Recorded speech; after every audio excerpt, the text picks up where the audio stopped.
Don't run for you, run for planet.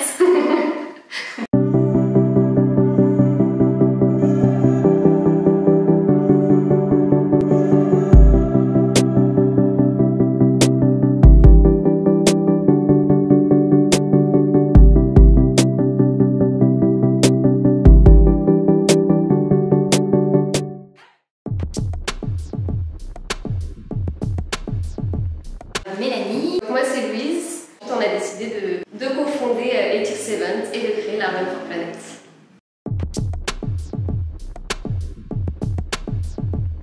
La Run for Planet, c'est la première course organisée en France, éco-conçue, au profit d'associations qui agissent vraiment activement sur la préservation de l'environnement et du vivant. Donc le but c'est de faire l'événement le plus éco-responsable possible dans sa conception même et de reverser l'intégralité des bénéfices à des associations qui agissent pour la préservation donc, de l'environnement et de la planète.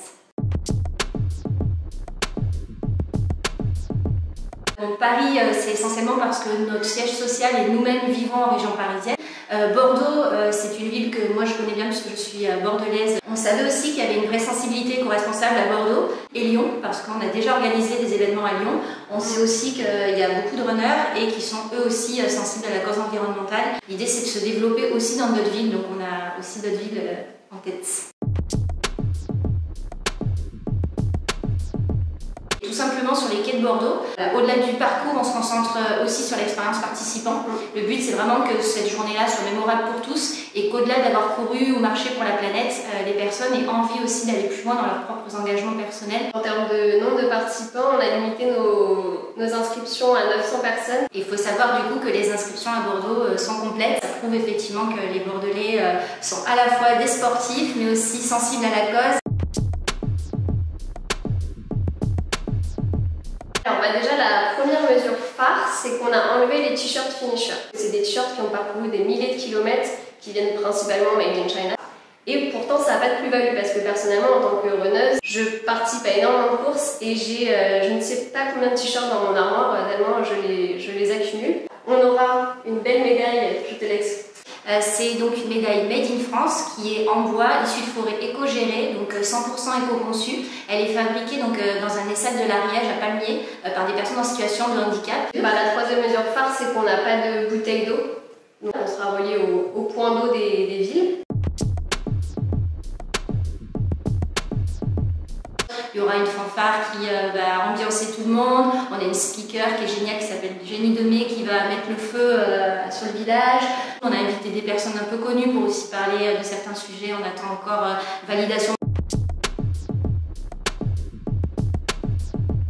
Donc on a choisi 4 associations parce qu'elles agissent sur des domaines qui sont essentiels sur la préservation de la planète. Le premier, c'est la protection des océans. L'océan, c'est notre oxygène et aujourd'hui, les océans sont vidés de leurs poissons et ça va créer un gros problème. C'est que s'il n'y a plus de poissons dans les océans, on ne peut plus respirer. L'association qui agit le plus activement pour défendre les océans et les écosystèmes marins, c'est Sea Shepherd. Après Sea Shepherd, on a choisi la 214 éthiques et animaux parce qu'on veut aussi que chacun d'entre nous prenne conscience du lien entre notre surconsommation de produits animaux dans nos assiettes et le réchauffement climatique.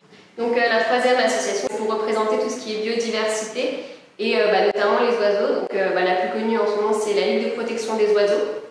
Et enfin la dernière, c'est Médecins du Monde parce que la santé c'est quand même le cœur de tout et donc la santé des humains elle résulte à la fois de l'environnement mais on en a besoin parce qu'on est nous-mêmes humains. Et du coup on a choisi Médecins du Monde. On a un autre projet qui sera autour du vélo. C'est quelque chose aussi qu'on aime beaucoup. Par la nature court et quand on fait du vélo, on profite pleinement de la nature et c'est ça qu'on aime en tant que sportif. Et après le but c'est de faire une édition 2 de la Run for Planet qui soit encore plus d'envergure. Cette année on a été vraiment bridés par le Covid dans nos perspectives, mais l'an prochain ça va être l'apothéose. Donc voilà, ce qu'on voudrait dire à tous les Bordelais qui nous écoutent et nous regardent aujourd'hui, c'est Don't run for you, run for planet.